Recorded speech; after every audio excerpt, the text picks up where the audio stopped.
keberhasilan ahli Al-Quran itu adab. Buka Quran surah ke-35 ayat ke-32, paling kiri sebelah atas. Thumma awrathna al-kitaba alladhina istafayna min ibadina. Kemudian kami wariskan Al-Quran itu kepada hamba-hamba yang kami pilih. Awas, ada yang rajin baca, one day one juz, one day one ayah, kan? One day one surah, dan seterusnya. Ada yang rajin menelaah, buka tafsir ini, tafsir itu. Ada yang rajin menghafalkan, ya Masya Allah. Tapi maaf, apakah semua orang itu dianggap benar oleh Allah ketika berinteraksi dengan Al-Quran? Tidak. Ada 3 golongan. Faminhum zalimun li nafsi. Ada orang yang senang dengan Al-Quran tapi zalim orangnya. Rajin baca dia, rajin tapi zalim, tidak mampu menempatkan ayat Quran sesuai dengan tempatnya. Apa? Zalim itu menempatkan sesuatu bukan pada tempatnya. Ini penghapus buat menghapus tulisan di papan tulis. Asalnya begitu. Tapi digunakan untuk melempar orang misalnya.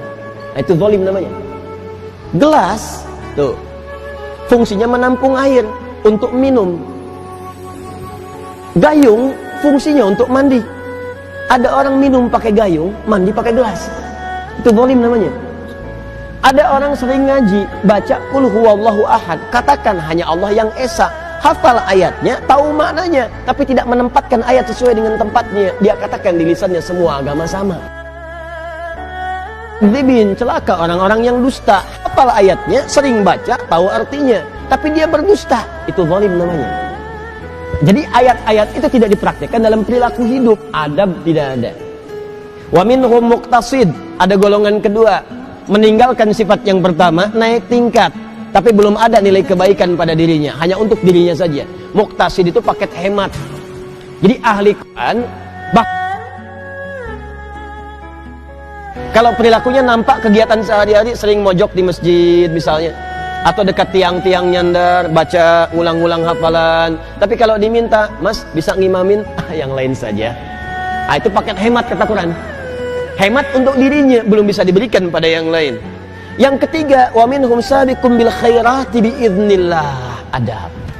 Ada ahli Quran, kesuksesan interaksinya dengan Al-Quran dibuktikan dengan menampakkan perilaku baik dalam kehidupan. Sabiqum bil khairat, kalau bisa nomor 1 dia mengerjakan kebaikan.